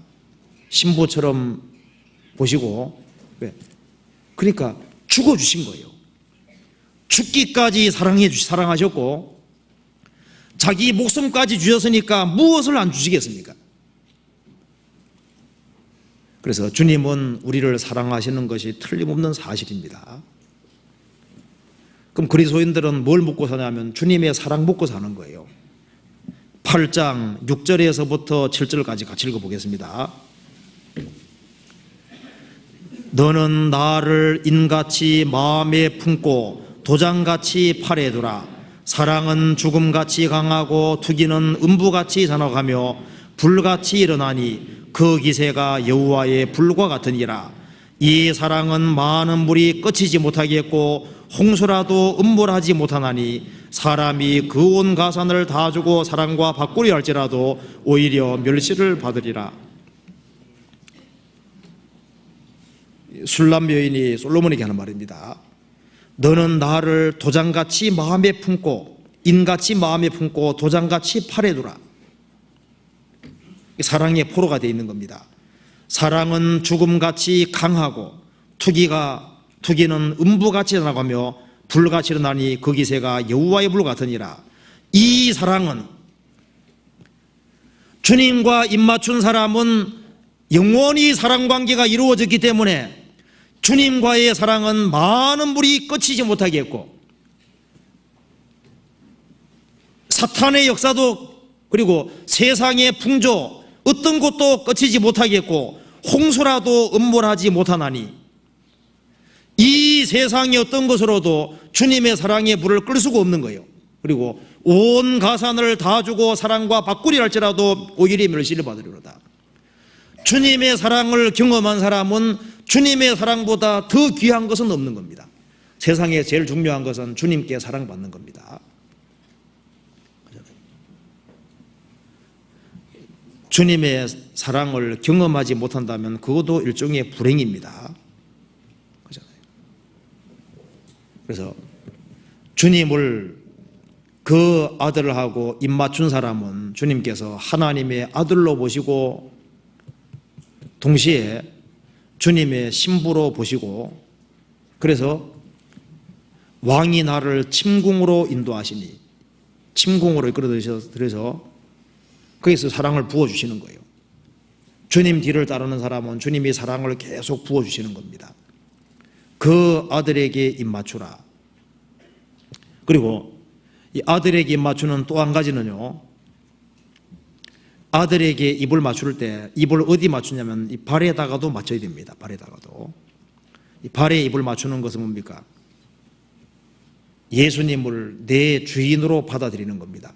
그러니까 사랑의 대상자로 받는 동시에 예수님을 그리스도인 동시에 주로 받는 것을 가리키는 거예요. 우리가 예수님을 내 구세주로 받아들이고 사랑의 대상자로 받아들인 것이 사실이라면 예수님 발에도 입을 맞춰야 됩니다. 나는 내 인생을 주님께 굴복하고 살겠습니다. 주님은 섬김 받으시기 합당하시니까 나는 그분 앞에 굴복하고 살겠습니다 하고 주님 발에다가 입을 맞춰야 되는 겁니다. 성경 누가복음 7장 찾아보시겠습니다.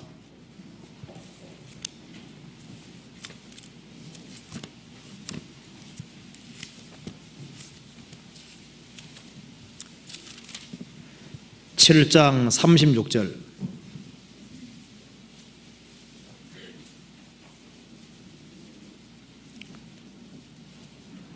한 바리새인이 예수께 자기와 함께 잡수시기를 청하니 이에 바리새인의 집에 들어가 앉았을 때 그 동네에 죄인인 한 여자가 있어 예수께서 바리새인의 집에 앉았음을 알고 향유 담은 옥합을 가지고 와서 예수의 뒤로 그 발 곁에 서서 울며 눈물로 그 발을 적시고 자기 머리털로 씻고 그 발에 입을 맞추고 향유를 부으니, 이 죄 많은 여자가 예수님이 자기 구세주라는 걸 알았습니다.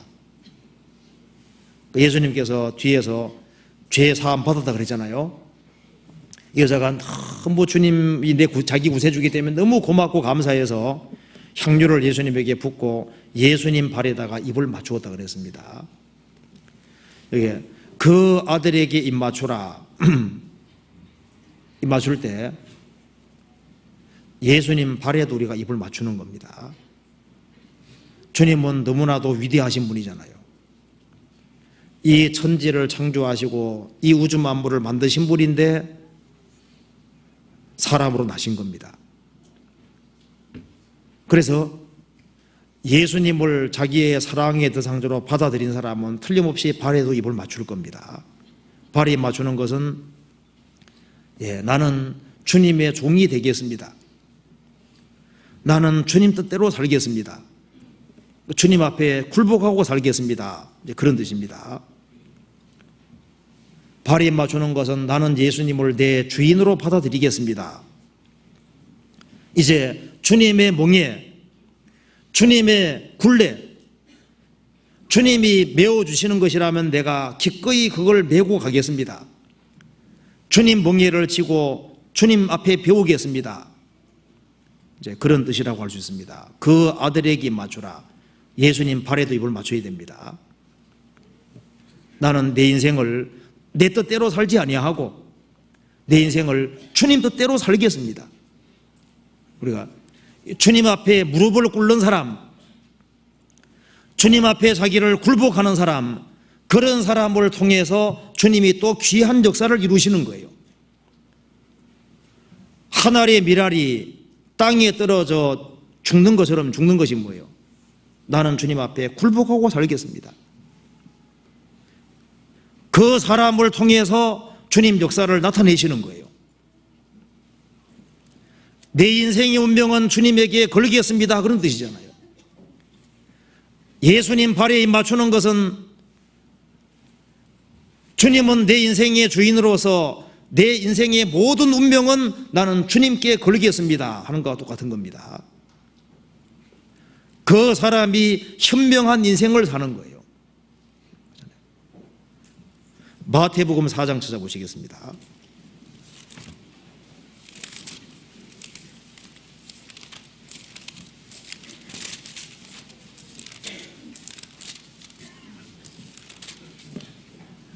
4장 18절입니다.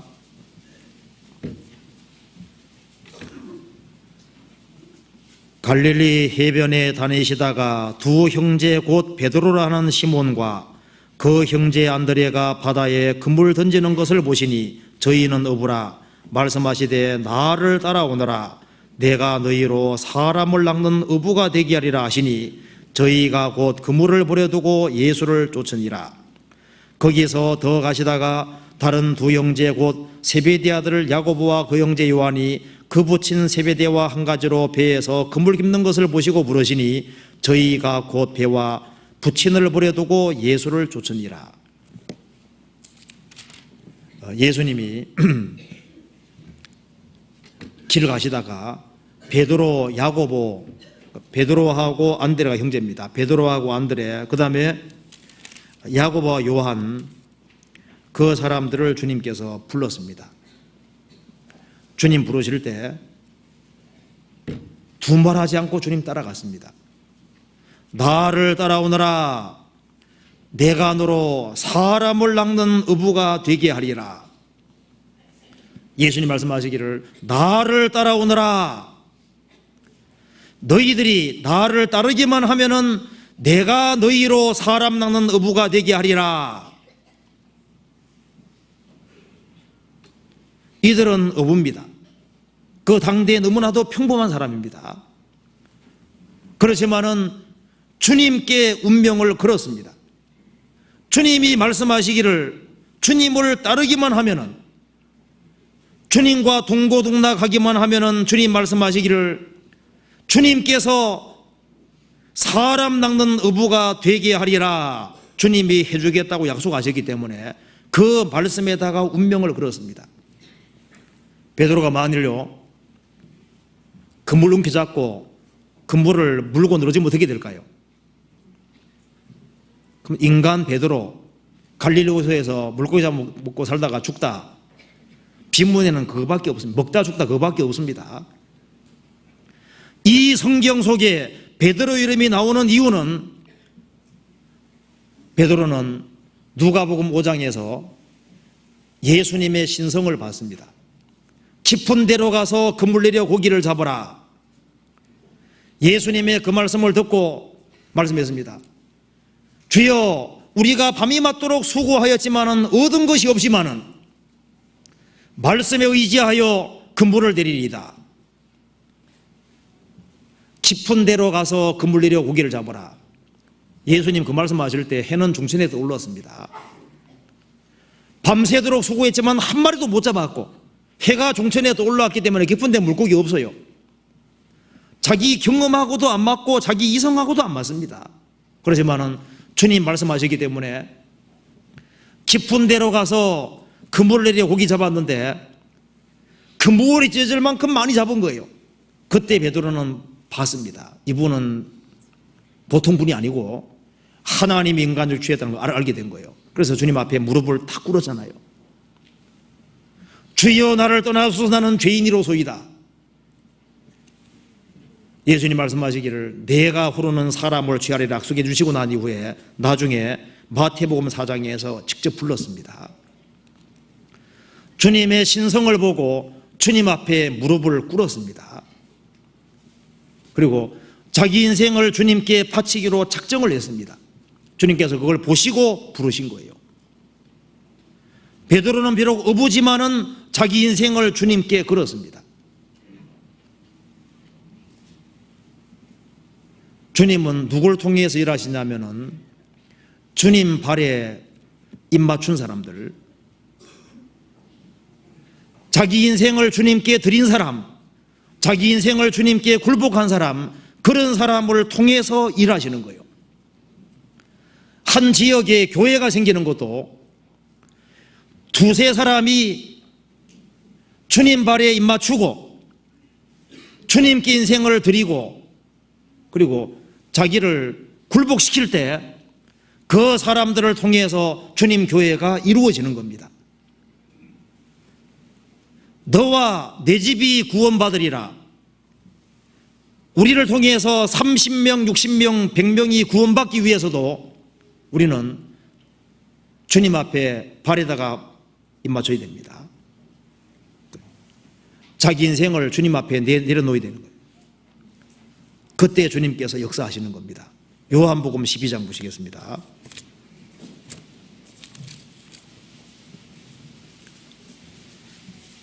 (12장) 24절부터 26절까지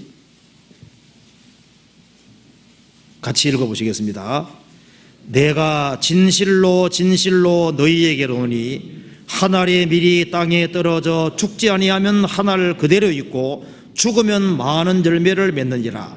자기 생명을 사랑하는 자는 잃어버릴 것이요 이 세상에서 자기 생명을 미워하는 자는 영생하도록 보존하리라. 사람이 나를 섬기려면 나를 따르라. 나 있는 곳에 나를 섬기는 자도 거기 있으리니 사람이 나를 섬기면 내 아버지께서 저를 귀히 여기시리라. 예수님께서 이건 진실이라 그랬습니다. 한 알의 밀이 땅에 떨어져 죽지 아니하면 한 알 그대로 있고 죽으면 열매를 맺는다. 예수님도 죽어서 열매를 많이 맺었습니다.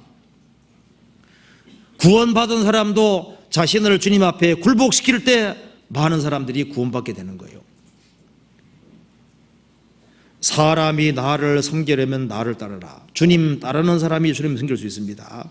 주님이 계신 그곳에, 그 세계에 주님을 섬기는 자도 거기 있으리니 사람이 나를 섬기면 내 아버지께서 저를 귀히 여기시리라. 그래서 그 아들에게 입맞추라. 그 말씀 속에는 예수님에게 굴복해야 된다는 것을 말하고 있는 겁니다. 내 인생의 주인으로 예수님을 받아들이고 그리고 주님 발 앞에 엎드려서 자기를 굴복시키는 겁니다. 그 아들을 예수님 발에 입을 맞춘다는 그 말씀 속에는 물론 열심을 품고 주를 섬기겠다는 말도 표현되어 있습니다. 우리가 신앙생활을 잘하기 위해서는요, 한 마음을 가져야만 신앙생활에도 성공할 수 있습니다.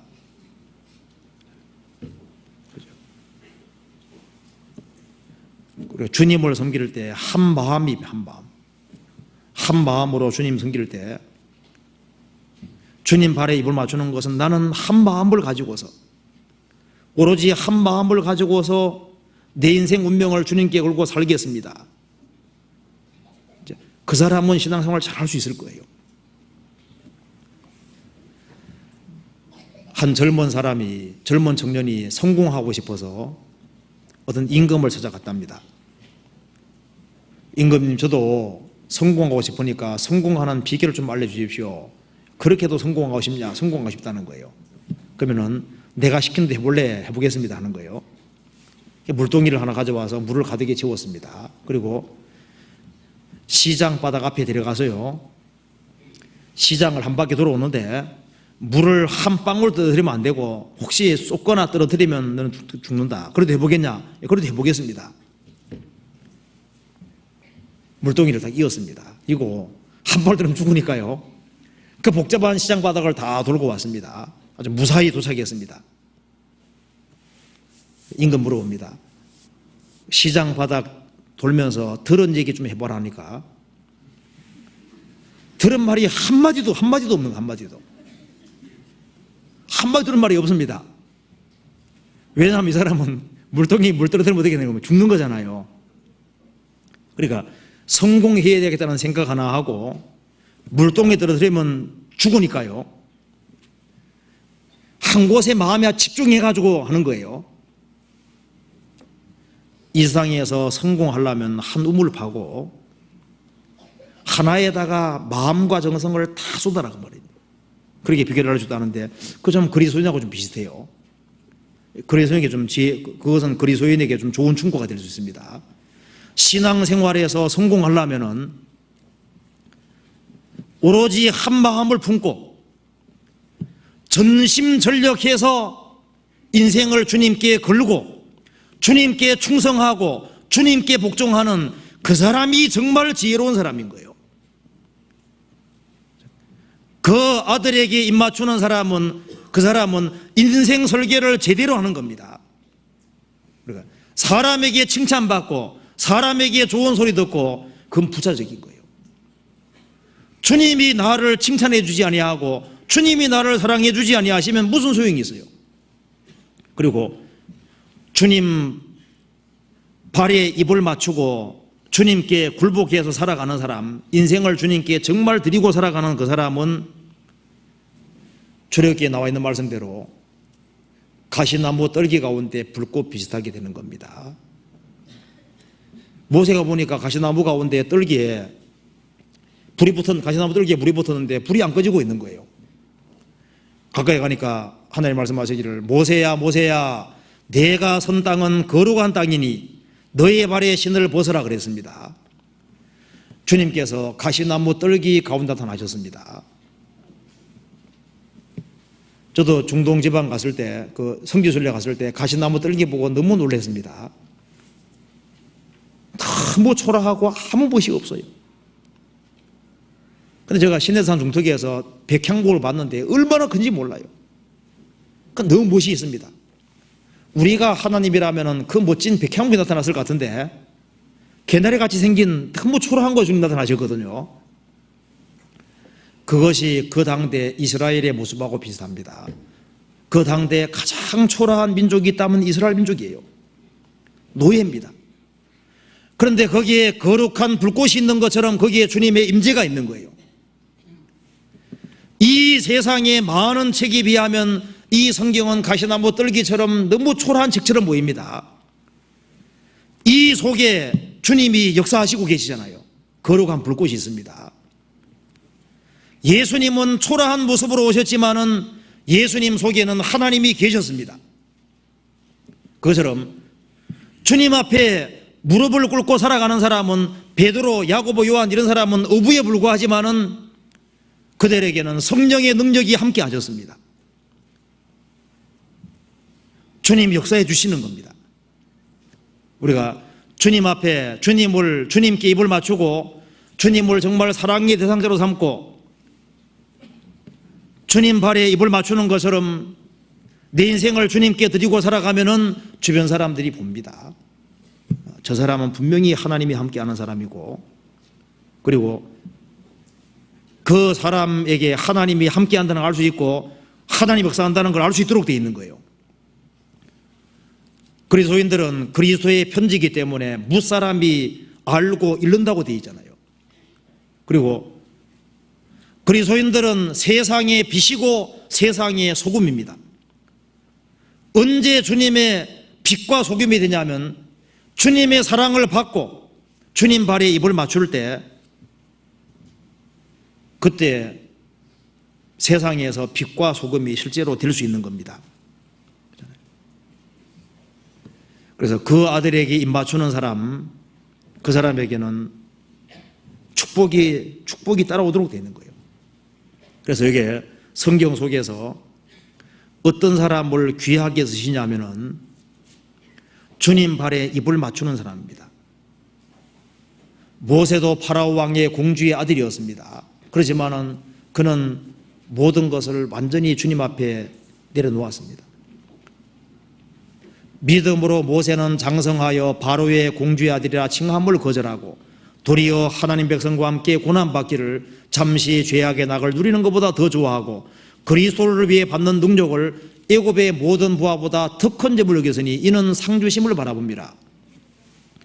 파라오 공주의 아들이란 명예도 내려놓고 잠시 죄악의 낙도 내려놓고 에집트의 모든 부하도 내려놓고, 그리고 하나님 백성과 함께 고난받기를 더 원한 이유는 믿음이 있었고 상주심을 바라봤습니다. 기꺼이 포기를 했습니다. 시편 1편 보시겠습니다. 2편 다시 보시겠습니다. 그래서요, 2편 12절입니다. 그 아들에게 입맞추라. 그렇지 아니하면 진노하심으로 너희가 길에서 망하리니 그 진노가 급하심이라. 예수님하고 개인적인 관계가 이루어지지 아니한 사람, 그 사람은 빨리 예수님을 믿고 예수님을 구세주로 영접하고 올바른 관계를 빨리 맺어야 된다는 겁니다. 왜? 주님의 진노는 급하고 너무 가까이 와 있는 겁니다. 여호와를 의지하는 자는 다 복이도다. 여호와를 의지하는 자는 다 복이도다. 여호와를 의지하는 것은 그리스도를 기대는 겁니다. 그래서요, 아들에게 입을 맞추는 것처럼 입을 맞추는 것은 그리스도를 믿는 겁니다. 그리스도를 믿는 그 사람은 하나님의 자녀가 되고 그리스도의 신부가 되고 그리고 주님을 주인으로 섬기는 사람이 되도록 되어 있습니다. 그래서 아들에게 입 맞추고 살아가는 그 사람은 그 사람에게는 헤아릴 수 없는 축복이 있는 거예요. 우리가 하나님의 아들 됐다면은 하나님의 아들로서 축복이 얼마나 큰 거예요. 그리스도의 신부로서 주어질 축복, 그리고 주님을 섬기는 데 주어지는 그 축복, 그것은 아무도 헤아릴 수 없습니다. 그래서 민족들이 나서고 열방이 나서서 같이 연합해서 그리스도를 대적하고 여호와를 대적하는 그것은 허사입니다. 그런데 허사가 아닌 일이 있습니다. 이 세상에서 열방이 하고 있는 일들, 그 모든 것은 헛된 일을 하고 있는 거예요. 이 헛된 세상에서 헛된 일을 하지 않는 사람들이 있습니다. 어떤 사람이냐면 그 아들에게 입맞춘 사람들, 그리고 여호와를 섬기는 사람들, 그리고 그 결박과 그 멍에 주님이 짊어지어 주는 것을 짊어지고 주님 뒤를 따르는 삶, 그런 삶을 살아가는 그 사람 삶은 결코 헛된 것이 아닙니다. 그것만 헛된 것이 아닌 거예요. 우리가 주님을 받아들이고 주님 안에서 살고 주님을 위해 살아가고 하는 그 모든 것만 허사가 아니고 그것만 영원히 남는 겁니다. 그래서 여호와를 의지하는 자는 다 복이 있도다. 다. 주님을 의지하는 사람은 다 복이 있습니다. 하늘에 속한 신령한 복을 다 받게 되는 거예요. 그래서 우리가 죄를 사함받은 것이 얼마나 복입니까? 의롭다함 얻은 것도 복이잖아요. 하나님 아들 된 것도 복이고 신부가 되는 것도 복이고 우리가 장차 세세토록 왕노릇 하게 됩니다. 천국을 상속받는 것도 복이잖아요.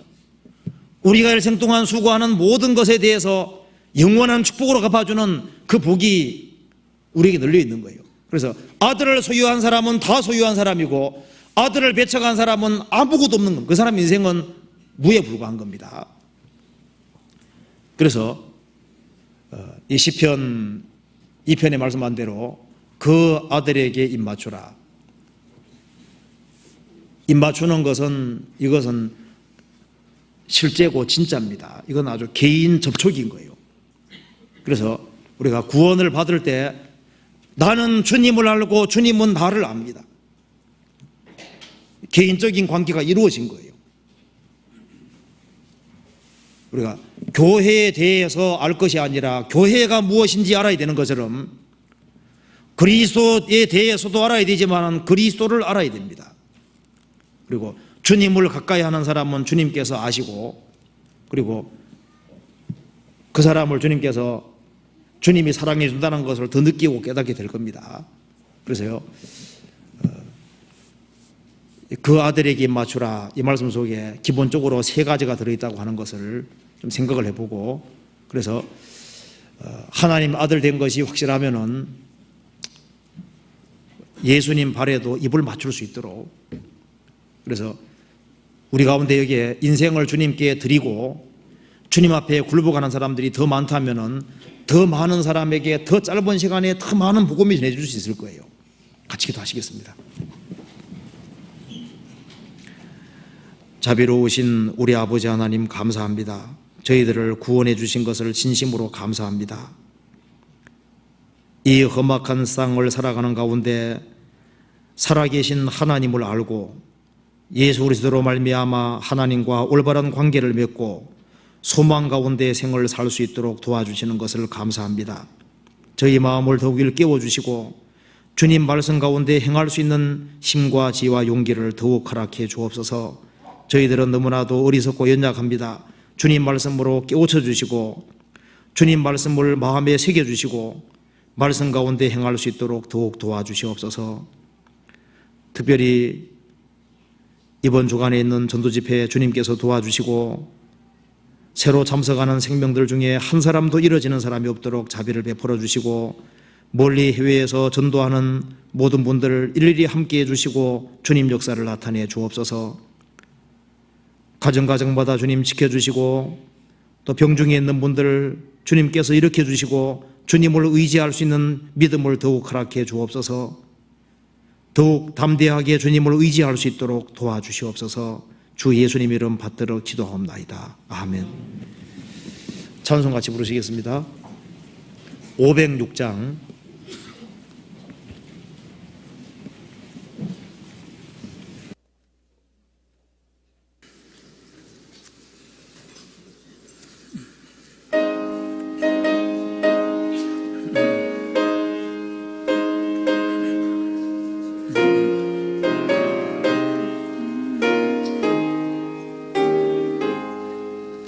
예수도 알기 원함은 크고도 넓은 은혜와 계속해 주신 사랑을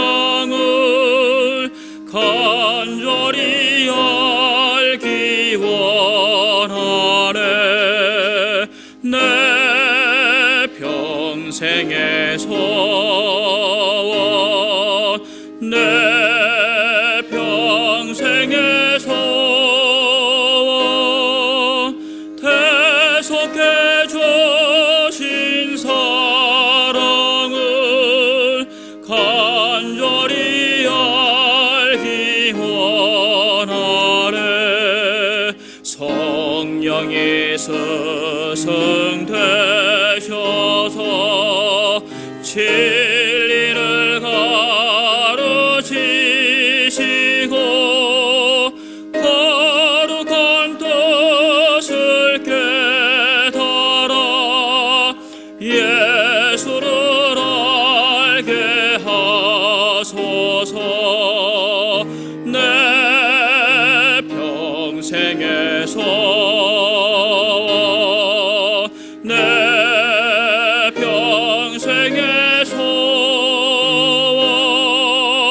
대속해 주신 사랑을 간절히 알기 원하네.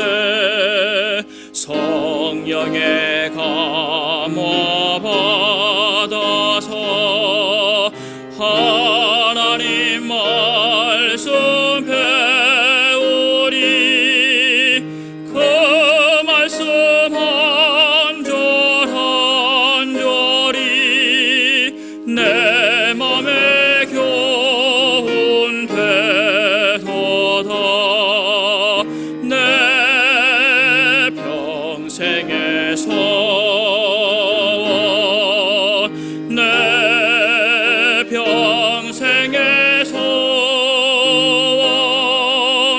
대속해 주신 사랑을 간절히 알기 원하네. 예수가 계신 보좌든 영광에 들려 있도다. 평화의 왕이 오시리. 그 나라 왕성하도다. 내 평생의 소원, 내 평생의 소원,